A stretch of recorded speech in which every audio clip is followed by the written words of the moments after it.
receives only that which he gives. The game of life is a game of boomerangs. Man's thoughts, deeds, and words return to him sooner or later with astounding accuracy. This is the law of karma, which is Sanskrit for comeback. Whatsoever a man soweth, that shall he also reap. For example, a friend told me this story of herself, illustrating the law. She said, I make all my karma on my aunt. Whatever I say to her, someone says to me. I am often irritable at home when one day said to my aunt, who was talking to me during dinner, no more talk, I wish to eat in peace. The following day I was lunching with a woman with whom I wished to make a great impression. I was talking animatedly when she said, no more talk, I wish to eat in peace. My friend is high in consciousness, so her karma returns much more quickly than to one on the mental plane. The more man knows, the more he is responsible for, and a person with a knowledge of spiritual law, which he does not practice, suffers greatly in consequence. The fear of the Lord law is the beginning of wisdom. If we read the word Lord, law, it will make many passages in the Bible much clearer. Vengeance is mine, I will repay, saith the Lord, law. It is the law which takes vengeance, not God. God sees man perfect, created in his own image, imagination, and given power and dominion. This is the perfect idea of man, registered in divine mind, awaiting man's recognition.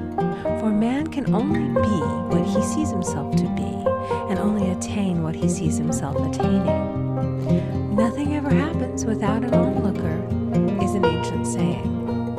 Man first sees his failure or success, his joy or sorrow, before it swings into visibility from the scenes set in his own imagination. We have observed this in the mother picturing disease for her child, or a woman seeing success for her husband. Jesus Christ said, and ye shall know the truth, and the truth shall make you free. So we see freedom from all unhappy conditions comes through knowledge, a knowledge of spiritual law. Obedience precedes authority, and the law obeys man when he obeys the law. The law of electricity must be obeyed before it becomes man's servant. When handled ignorantly, it becomes man's deadly foe. So with the laws of mind. For example, a woman with a strong personal will wished she owned a house which belonged to an acquaintance, and she often made mental pictures of herself living in the house. In the course of time, the man died, and she moved into the house. Several years afterwards, coming into the knowledge of spiritual law, she said to me, do you think I had anything to do with that man's death? I replied, yes, your desire was so strong, everything made way for it. But you paid your karmic debt. Your husband, whom you loved devotedly, died soon after, and the house was a white elephant on your hands for many years. The original owner, however, could not have been affected by her thoughts had he been positive in the truth, nor her husband, but they were both under karmic law.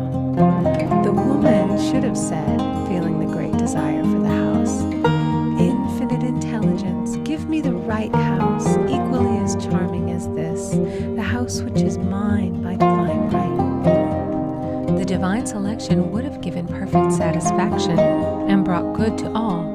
The divine pattern is the only safe pattern to work by. Desire is a tremendous force and must be directed in the right channels or chaos ensues. In demonstrating, the most important step is the first step, to ask aright.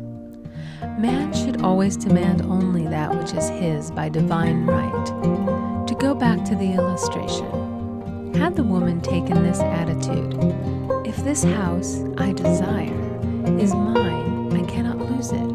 If it is not, give me its equivalent. The man might have decided to move out harmoniously had it been the divine selection for her, or another house would have been substituted.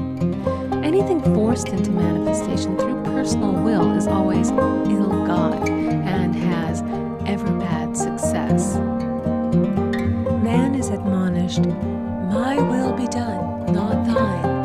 And the curious thing is, man always gets just what he desires when he does relinquish all personal will, thereby enabling infinite intelligence to work through him. "Stand ye still and see the salvation of the Lord." Law.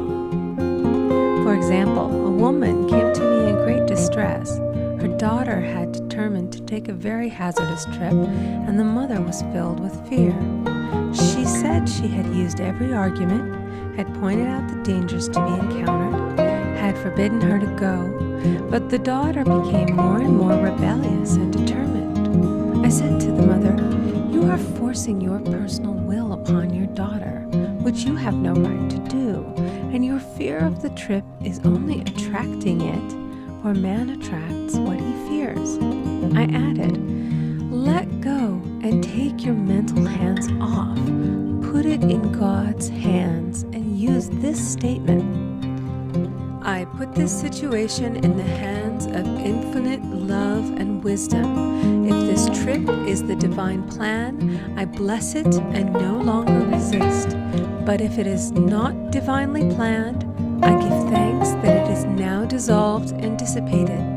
A day or two after that, her daughter said to her, "Mother, I have given up the trip," and the situation returned to its native nothingness. It is learning to stand still which seems so difficult for man. I will deal more fully with this law in the chapter on non-resistance. I will give another example of sowing and reaping, which came in the most curious way. A woman came to me saying she had received a counterfeit $20 bill given to her at the bank. She was much disturbed, for, she said, "The people at the bank will never acknowledge their mistake." I replied, "Let us analyze the situation and find out why you attracted it." She thought a few moments and exclaimed, "I know it. I sent a friend a lot of stage money just for a joke." So the law had sent her some stage money, for it doesn't know anything about jokes.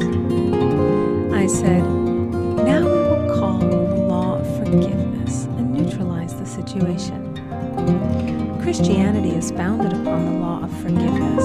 Christ has redeemed us from the curse of the karmic law, and the Christ within each man is his redeemer and salvation from all inharmonious conditions. So I said, "Infinite Spirit, we call on the law of forgiveness and give thanks that she is under grace and not under law, and cannot lose this $20, which is hers by divine right." Now, I said, "Go back to the bank and tell them fearlessly that it was given you there by mistake."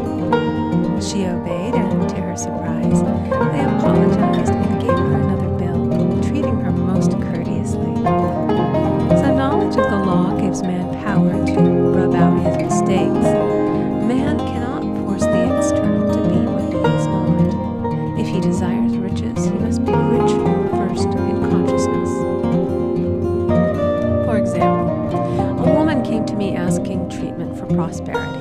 She did not take much interest in her household affairs, and her home was in great disorder. I said to her, "If you wish to be rich, you must be orderly. All men with great wealth are orderly, and order is heaven's first law." I added, "You will never become rich with a burnt match and a pincushion." She had a good sense of humor and commenced immediately putting her house in order. She rearranged furniture, straightened out her bureau drawers, cleaned rugs, and soon made a big financial demonstration, a gift from a relative. The woman herself became made over and keeps herself keyed up financially by being ever watchful of the external and expecting prosperity, knowing God is her supply. Many people are in ignorance of the fact that gifts and things are investments, and that hoarding and saving invariably lead to loss. There is that scattereth,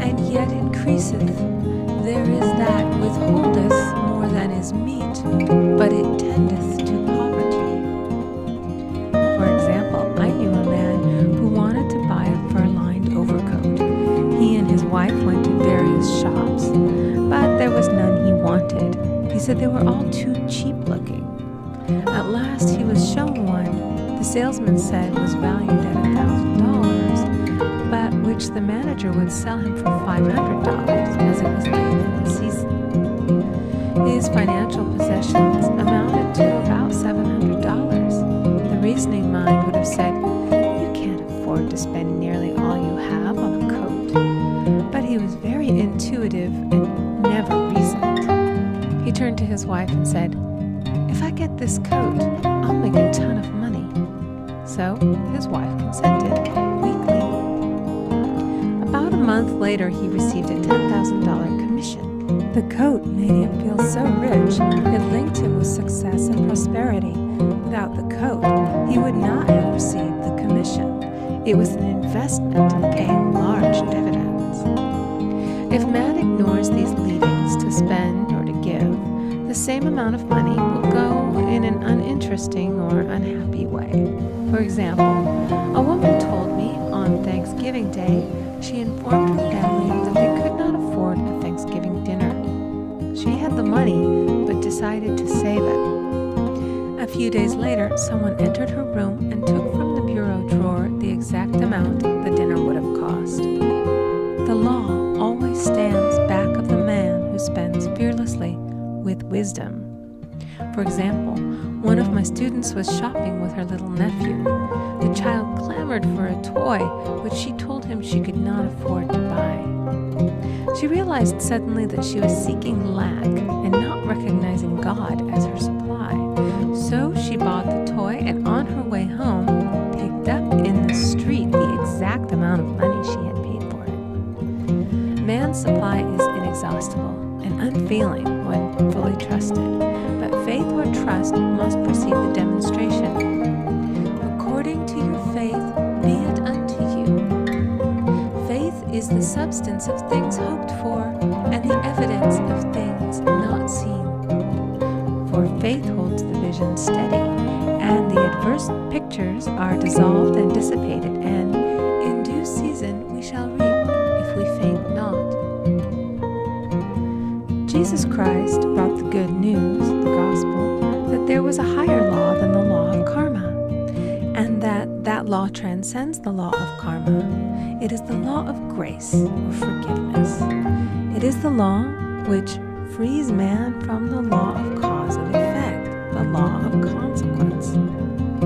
Under grace, not under law.